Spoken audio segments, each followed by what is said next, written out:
That's one of the major reasons why I consider it more of an intermediate to advanced basketball for outdoor park players, because it just feels more professional. It feels more real as opposed to basic rubber basketballs that are great for beginners. Specifically, beginners should use rubber basketballs. But when you upgrade to composite, now you're getting a more premium feel. You feel more official just using composite basketball. Those are the pros and cons of composite material basketballs. In my eyes, these are pretty much the ideal kind of basketball for the typical hardcore outdoor park basketball players.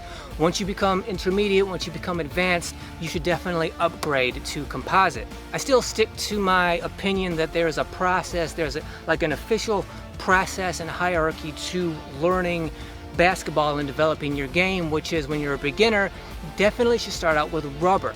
Definitely should start out basic, because as a beginner you need to understand what it's like not to have good grip channels, what it's like to have not good pebbling on the basketball, what it's like to have very basic features of a basketball, master using those kinds of basketballs, master rising up through that beginner stage of your career. But once you've reached intermediate and beyond, now you've earned the right to upgrade to a higher grade basketball that has better material and better features. Also, once you reach that intermediate stage, you've probably established that you're not just a casual basketball player anymore.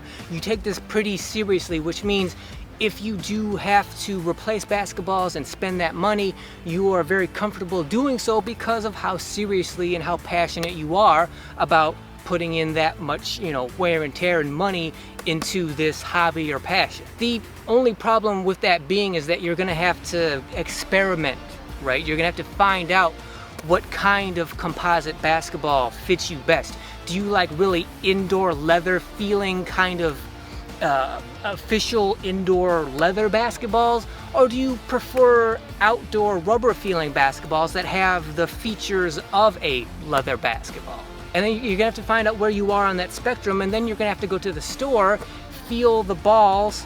I have a video about how to choose a basketball. So it's gonna take trial and error. It's gonna have to take you going to the store, feeling the balls in the box on the shelf, buying them, probably returning them, doing that a handful of times maybe until you find the kind of composite basketball that does really fit you and your game. The good news being, once you find the basketball that does fit the kind of style of basketball you play, you can just stick to that for the rest of your career unless and until your game changes.